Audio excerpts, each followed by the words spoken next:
Crazy fans. Korean girl group Crayon Pop harassed on stage.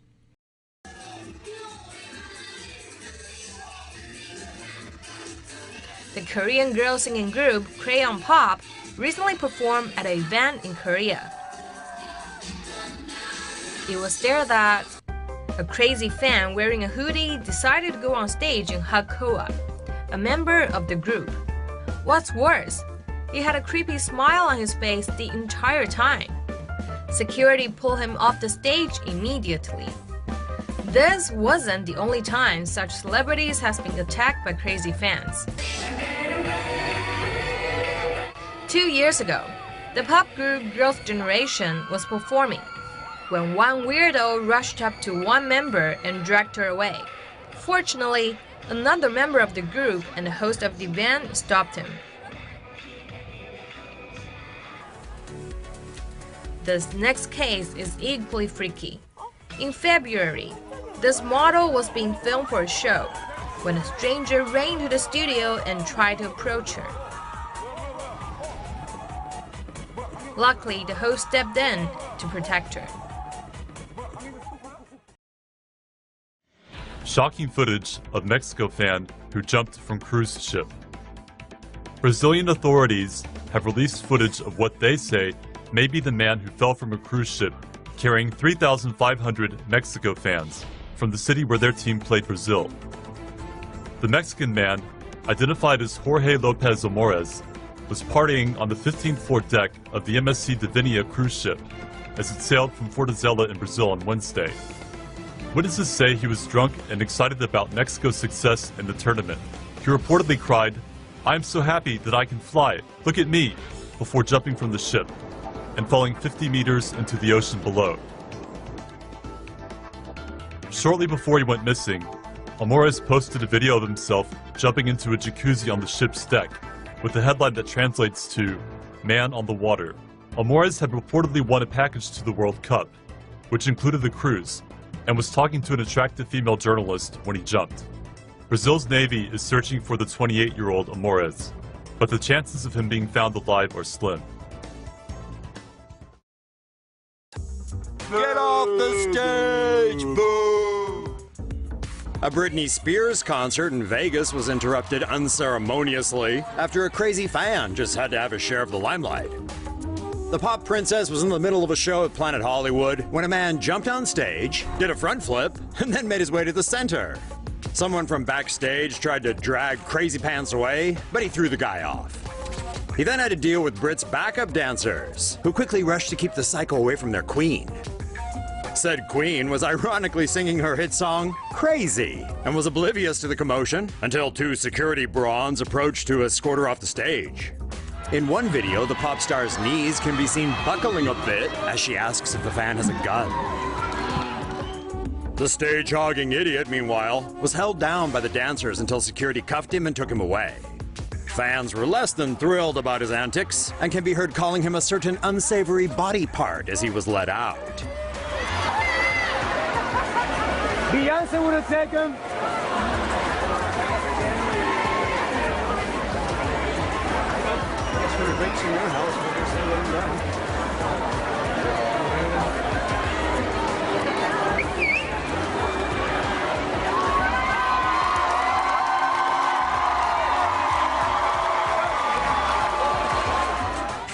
Crazy fan was later identified as 37-year-old Jesse Webb, who claims he wasn't trying to attack Brit, he just really wanted to dance.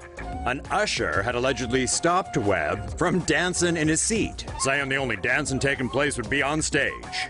So yeah, probably not crazy, but definitely a jerk. Philadelphia Eagles fans like to keep it classy, especially after a big win like Sunday's 34-20 victory over the Detroit Lions. One group of awesome fans decided what better way to celebrate than by kicking the crap out of a Lions fan wearing a Barry Sanders jersey. As the man was walking to catch a train, a group of 6 Philly superfans started yelling and throwing snowballs at him. He crossed the street heading toward the train when the dirty half-dozen blocked his path. The smallest of the 6 then slapped him in the side of the head. Another tough guy then pushed him from behind before the whole group bum rushed him. He threw a punch and took one of his attackers to the ground as the rest continued hitting and kicking him. When he came to, another Eagles fan was standing over him and offering help. The man remembered the Good Samaritan was so disgusted, he tossed his Eagles jersey in the trash. Police are now looking for a group of douchebag white men in their 20s wearing Eagles jerseys. Well, that should narrow down the search. Yeah, right. Hardcore Mexican fan caught an epic deception, all so he could go watch his beloved football team. A footy fan from Mexico took hardcore to a whole new level after lying to his wife, telling her he was just going to the store, but then actually hopping on a plane to Russia to support his national soccer team. Aching to show his passion for his cherished Team Mexico at the Confederations Cup in Russia, Pueblo resident Arturo Garcia told his wife he was going to the corner store for cigarettes. But instead, Garcia caught a flight from Monterrey to Germany, then drove to Russia to see Mexico's first match against Portugal. Now that's a long time to be out getting smokes. Garcia apparently spent his life savings on the trip and injured his heel before the last leg of his journey to Russia. But for Garcia, those troubles meant nothing, as his love for the beautiful game is muy grande. You know, probably the biggest question, can Senora Garcia ever forgive her husband? And we wouldn't bet our life savings on it. Also, sadly, his act of devotion did not help Garcia's team win the Confederations Cup, with Mexico unfortunately losing to Portugal, as Cristiano Ronaldo and his fellow Portuguese bounced back to secure a dramatic win. Still, Mexico went home placing a respectable 4th overall. In any case, the story of the guy who went down to the shop for cigarettes and then ended up in Russia made world headlines, and all we can say is Mr. Arturo Garcia has a lot of explaining to do.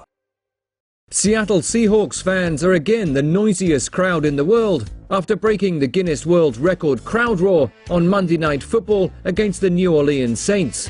Saints fans got a taste firsthand of just how loud Seahawks fans can get during Monday night's game as Seattle crushed New Orleans 34-7. Fans went so crazy that they jumped up and down enough during Michael Bennett's 22-yard fumble recovery to register a magnitude 1 or 2 earthquake. Wonder what that must have felt like on the field.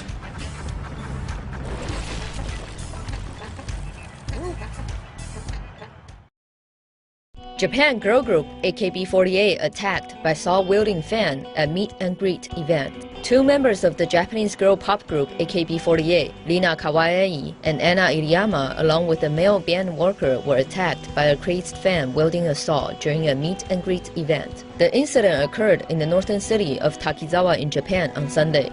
Police arrested the 24-year-old suspect, identified as Satoru Umeta. To attend the meet and greet event, fans were required to show an invitation ticket which was attached to the group's latest CD. Fans then exchanged the ticket for a number and lined up until their name was called. Security checks were performed before fans were allowed to shake hands with one of the pop stars for 3 seconds, after which staff would move the fan down the line to meet and greet another member. The incident in question occurred when the suspect suddenly produced a saw and attempted to assault 2 AKB48 members. A staffer was also injured as he tried to grab the weapon. Rina Kawai and Anna Iriyama received cuts on their arms and head. They were rushed to a hospital but are in stable condition. Suspect Satoru Umeta was arrested on suspicion of attempted murder, and he has reportedly admitted to the crime.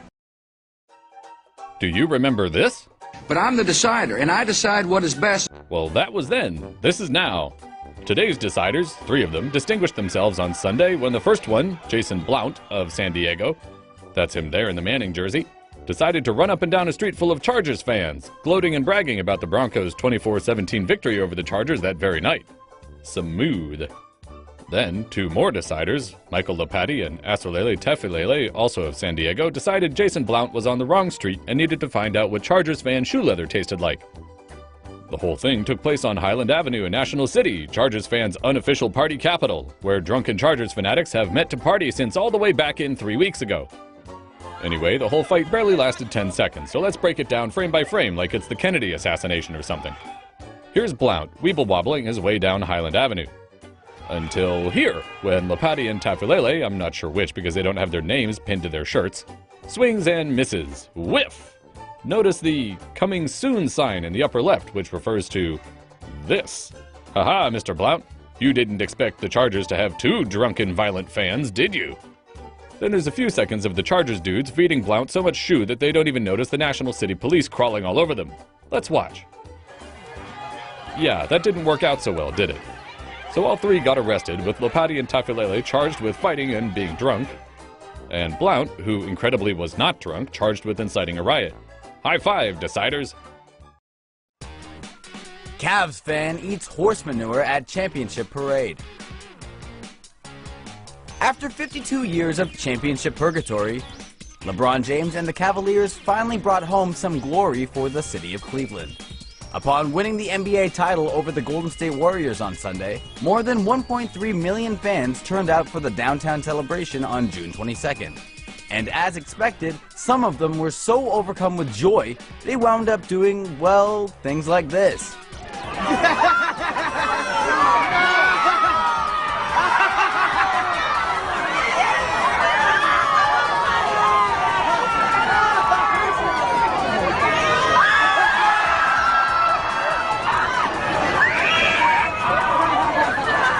That's what half a century of dashed hopes and broken dreams can lead to, apparently.